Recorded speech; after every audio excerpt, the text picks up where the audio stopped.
Bienvenue Manuel Valls, bonjour. Bonjour Jean-Pierre Elkabbach. Merci Monsieur le Premier ministre d'être avec nous dans un moment qui est aussi grave pour nous, pour l'Europe. On le voit par exemple avec la Grèce, nous entrons apparemment dans l'inconnu. Mais des attentats ont eu lieu le même vendredi du Ramadan sur 3 continents, comme si quelque part un donneur d'ordre décidait d'une stratégie de guerre, de désarroi et de mort. Alors avons-nous la capacité et la volonté d'y répondre ? De rassurer contre les peurs qui sont de mauvaises conseillères, on le sait. Nous avons aussi, au-delà du terrorisme, le devoir de résister à une menace qui a l'air d'être générale, permanente et durable. Y sommes-nous prêts? Vous direz à Michael Darmon, Titélé, et à Arnaud le parlementaire du journal Le Monde, comment les démocraties, en tout cas la nôtre, vont combattre l'État islamique qui veut leur mort. Et comme vous avez choisi de dire la vérité, comme vous ne détestez pas la vérité, question de Michael Darmon. En Isère, un chef d'entreprise décapité. Les Français doivent-ils s'habituer à avoir de la violence, des attentats tous les jours sur leur sol? On ne peut pas s'habituer à la violence, à la barbarie, à la mort. Aucun peuple, aucun individu ne peut s'habituer à cela. Et laissez-moi rendre hommage, bien sûr, à la victime, Hervé Cornara, comme à toutes les victimes du terrorisme, et je pense à celles de Sousse comme au Koweït. Mais on ne peut pas s'habituer. Mais en revanche, un responsable gouvernemental doit être lucide et doit faire partager cette lucidité à son peuple et à ses compatriotes. Nous vivons sous une menace terroriste majeure. Et cette menace terroriste, elle va durer. Et nous devons savoir que nous devons combattre et que nous allons combattre dans la durée ce terrorisme qui ne concerne pas uniquement la France, qui concerne d'autres pays d'Europe et qui concerne, Jean-Pierre Elkabbach, vous venez de le dire, le monde, puisque Daesh, ces organisations terroristes, ces succursales au Yémen, au Sahel, dans d'autres pays, veulent combattre nos valeurs, non pas les valeurs de l'Occident, mais les valeurs humanistes, des valeurs qui sont universelle. Est-ce que ça veut dire qu'on aura de nouveau des attentats, des meurtres? Est-ce que les Français doivent s'habituer à ce que tous les 3 mois, tous les mois, tous les 6 mois, il y ait des assassinats sur leur sol? Ou s'y attendre? Fin 2012, quand je présentais la première loi antiterroriste au Sénat et à l'Assemblée nationale, j'avais évoqué le fait que nous faisions face à un ennemi extérieur, des organisations terroristes, parfois soutenues par des États, mais aussi un ennemi intérieur. Et c'était ça, sans doute, la nouveauté. Est-ce qu'on peut donner le nom de l'ennemi? C'est le terrorisme. C'est la barbarie qui, aujourd'hui, se dissimule. Et c'est ça qui, évidemment, fait peur. Mais moi, j'ai toujours trouvé que la réaction des Français était toujours à la hauteur, bien sûr, à l'occasion des grandes manifestations du 11 janvier, après les attentats du mois de janvier, mais encore hier, à Saint-Quentin-Fallavier, où les habitants de cette ville, autour de la mémoire d'Hervé Cornara, avec leurs élus, leurs maires, se sont rassemblés pour dire non au terrorisme, pour chanter la Marseillaise, pour faire appel aussi à des valeurs et à une réponse démocratique qui est celle de l'État de droit. Est-ce qu'aujourd'hui, il ne faut pas dire, au-delà du terrorisme, c'est une guerre révolutionnaire totale ou globale qui est menée contre le monde, l'Occident, certains pays musulmans et nous? Le 13 janvier, à la tribune de l'Assemblée nationale, j'ai dit les choses clairement. J'ai dit que nous étions confrontés à une guerre contre le terrorisme, contre l'islamisme radical, contre le djihadisme. Il faut toujours dire la vérité, être lucide et utiliser les mots qui s'imposent. Comment vous appelez l'islamisme radical? Comment vous le définissez? Comment vous l'appelez? Mais il y a une volonté de Daesh de mettre fin à ce que sont nos valeurs, de s'attaquer à l'Occident, non, de s'attaquer à nos valeurs qui sont des valeurs universelles. Je rappelle que les premières victimes de Daesh dans le monde, ce sont bien sûr des minorités. Je pense aux minorités chrétiennes du Moyen-Orient, mais ce sont d'abord les musulmans. Et donc ce n'est pas une guerre entre l'Occident et l'islam. C'est une guerre au nom même des valeurs qui sont les nôtres et que nous partageons au-delà même de l'Europe. Monsieur le Premier ministre, au-delà du constat que vous effectuez, cette guerre, comment la mène-t-on? Mera, Kouachi, Koulibaly, ils ont été surveillés et ils sont aussi passés à l'acte. Donc comment mène-t-on aujourd'hui cette guerre? Est-ce que Vigipirate 3 jours, ça suffit? Qu'est-ce qu'on fait au 4e? Comment mène-t-on la guerre? Nous vivons dans un monde où cette menace, je l'ai dit, sera constante. Constante à son niveau très élevé, constante dans le temps, et il n'y a pas de risque zéro. Nous le savons. Et nous devons, face à cela, faire preuve de lucidité, je l'ai dit, de constance et de cohérence. Nous sommes donc en guerre contre le terrorisme et contre le djihadisme. Et cette guerre, nous la menons pas uniquement contre le terrorisme en France. Il y a une constance et une cohérence depuis 2012. Quand François Hollande a décidé d'envoyer nos soldats admirables au Mali, c'était à la fois pour aider ce pays, pour éviter sa désintégration et pour lutter contre le terrorisme. Et ça a été un choix lucide. À l'époque, il avait parfois été critiqué. Aujourd'hui, avec les accords qui viennent d'être signés, on s'aperçoit que non seulement nous avons eu raison d'intervenir, mais qu'en plus nous avons bien géré l'après-intervention pour permettre l'unité du Mali. Quand nous participons à une coalition en Irak pour porter des frappes contre Daesh, là aussi nous sommes dans une stratégie cohérente de lutte contre le terrorisme. Ça n'empêche pas Daesh de poursuivre. Mais parce que vous ne pouvez pas souligner ce que je viens de dire, que cette guerre contre le terrorisme sera longue, et réclamer immédiatement des résultats. Il y a bien sûr des résultats, nous y reviendrons. Mais cette guerre, ce combat, seront... Pardonnez-moi, c'est pas tant les résultats qu'on demandait, c'est pas tant les résultats qu'on demandait que la guerre doit durer. La méthode. Est-ce que ça ne veut pas dire qu'on a déjà perdu? Non. Nous ne pouvons pas perdre cette guerre. Parce que c'est au fond une guerre de civilisation. C'est notre société, notre civilisation, nos valeurs que nous défendons. Mais est-ce qu'on s'en donne les moyens? Je disais il y a un instant... Vous nous dites on fait des bombardements sur l'Irak, par exemple, mais on ne va pas sur le terrain sur l'Irak. La stratégie américaine ne suffit pas. L'armée de Bagdad est trop faible. Revenir. Je continue de répondre à la question de Jean-Pierre Elkabbach. La bataille se situe aussi, et c'est très important de le dire, au sein de l'islam. Entre d'un côté un islam aux valeurs humanistes, universelles, et de l'autre un islamisme obscurantiste et totalitaire qui veut imposer sa vision à la société. Et je rappelle, et je rappellerai toujours en effet, que les premières victimes de ce terrorisme sont les musulmans. Le grand changement au cours de ces dernières années, c'est Daesh. Son idéologie totalitaire et ses différentes succursales qui cherchent à imposer. Mais vous allez nous dire comment le combat. Vous avez noté, comment nous combattons, nous. Attendez, monsieur le Premier ministre, vous avez noté que cette fois l'État islamique a prévenu, d'ailleurs avec un cynisme de la cruauté, je les cite, pour les chrétiens, les chiites, les apostats sunnites, faites du mois du Ramadan une calamité. Est-ce que ça veut dire, puisqu'il y a encore 3 vendredis du Ramadan, qu'il faut s'attendre à des crimes, à des assassinats, même en France? Il faut s'attendre à une volonté de la part des organisations terroristes de s'attaquer au monde, et donc à la France comme à d'autres pays d'Europe. Comment nous avons réagi depuis déjà plusieurs mois? Parce que cette menace, ces risques, le président de la République, le ministre de l'Intérieur, moi-même, nous ne cessons de les évoquer. Parfois, on nous a même dit que nous utilisions d'ailleurs cette menace à des fins de politique intérieure pour faire peur. Non, parce que nous devons aux Français cette vérité et cette lucidité. Les moyens que nous avons mis en œuvre sont à la hauteur de cette menace. 30 000 policiers, gendarmes, militaires affectés à la protection de 5 milieux sensibles.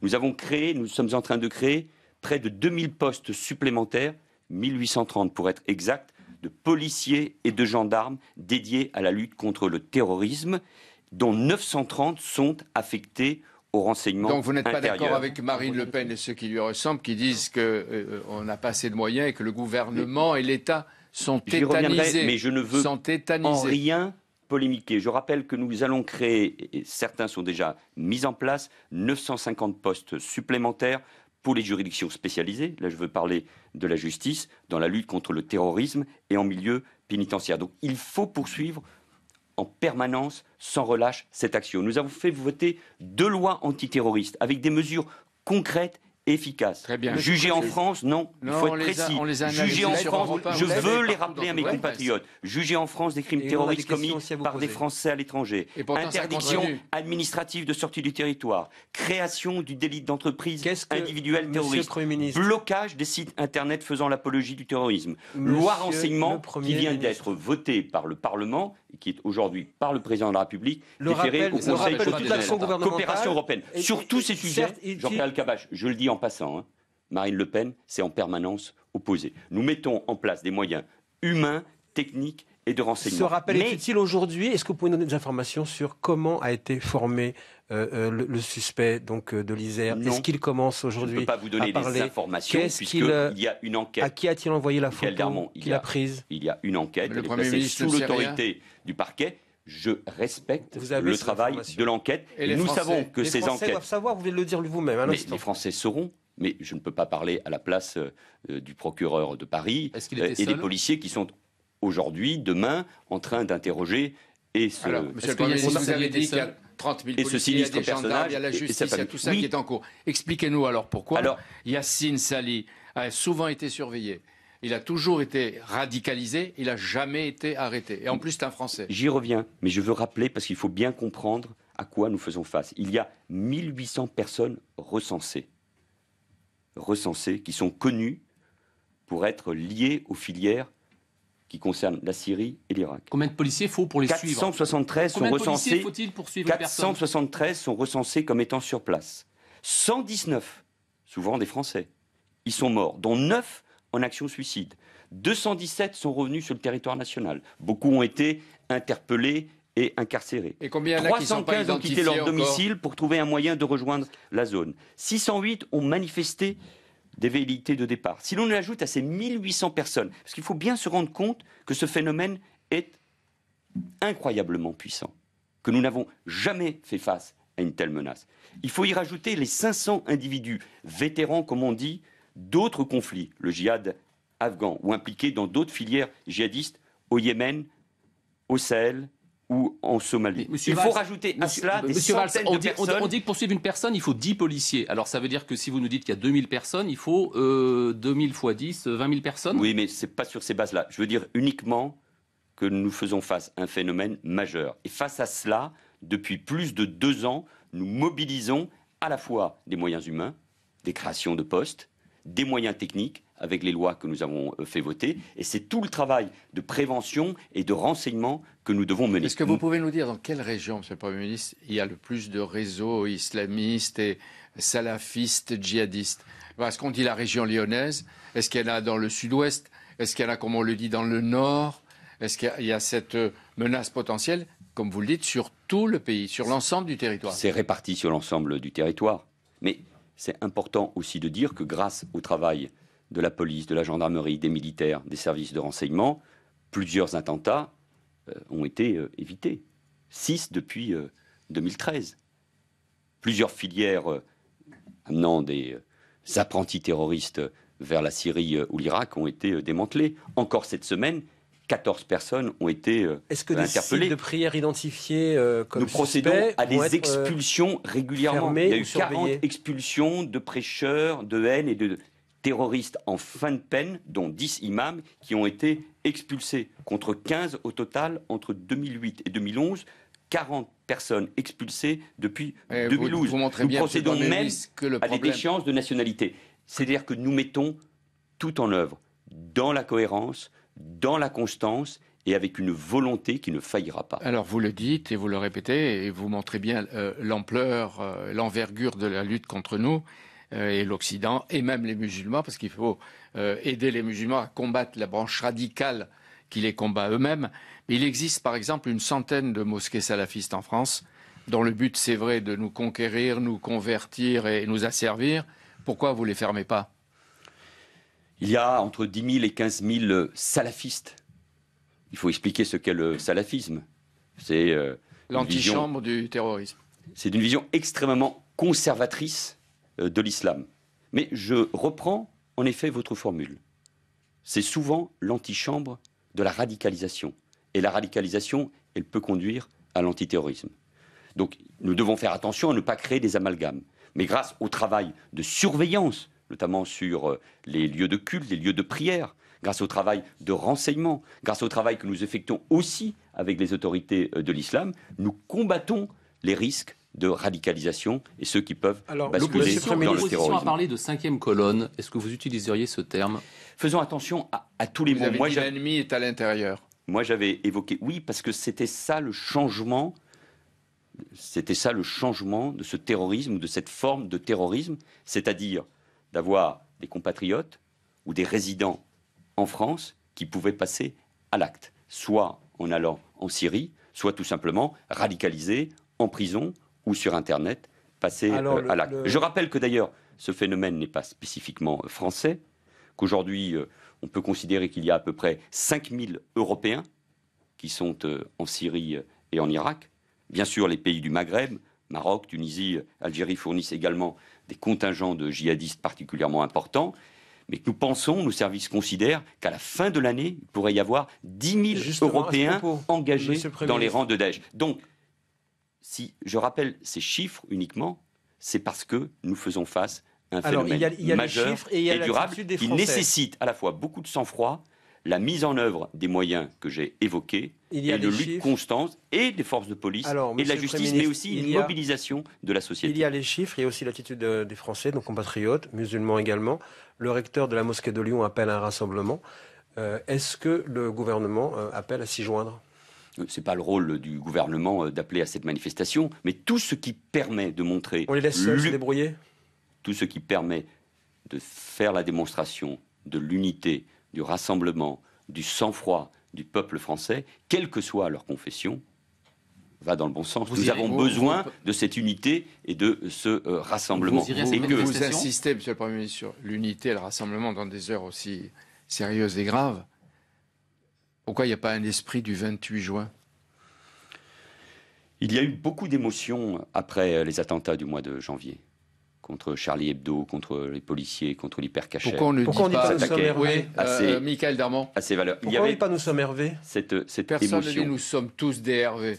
Mais d'une certaine manière, je pense que chacun le pense, mais je pense que beaucoup de nos compatriotes sont sidérés par la violence. Et pas uniquement celle que nous avons connue en France.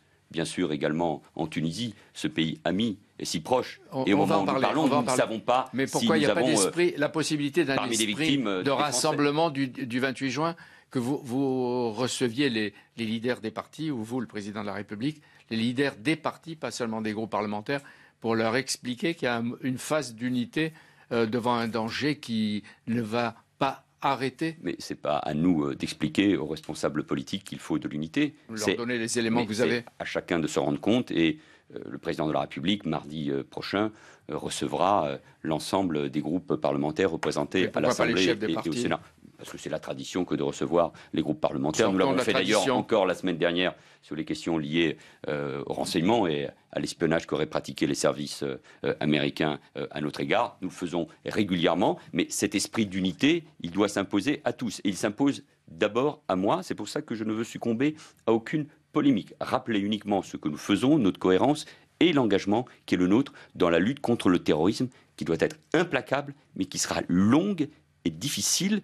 Et je l'ai dit souvent, le problème n'est pas de savoir si nous allons connaître un nouvel attentat.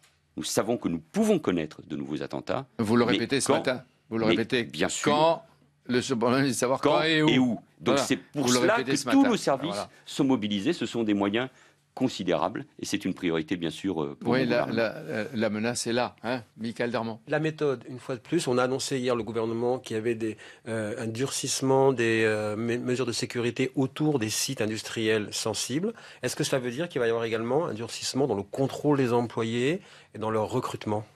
L'ensemble des sociétés, des entreprises qui gèrent ces sites sensibles ont annoncé ou vont annoncer en effet un certain nombre de mesures, à la fois de sécurité, de contrôle, c'est déjà le cas, mais bien sûr aussi pour le recrutement des employés. Il faut être sur toutes ces questions-là, sur tous les sites sensibles, extrêmement mobilisé et attentif. Qu'il y a assez d'imagination chez les terroristes et les djihadistes en face pour penser qu'ils ne recommenceront pas de la même manière et au même endroit. Le terrorisme s'adapte en permanence aux moyens qu'une grande démocratie comme la nôtre met en œuvre. La dissimulation fait partie en effet de la stratégie du terrorisme et de Daesh. Il suffit d'ailleurs de lire la propagande de cette organisation qui invite en effet les terroristes à et la se démocratie dissimuler. ou les démocraties peuvent faire preuve de la même invention dans la réplique et la répression.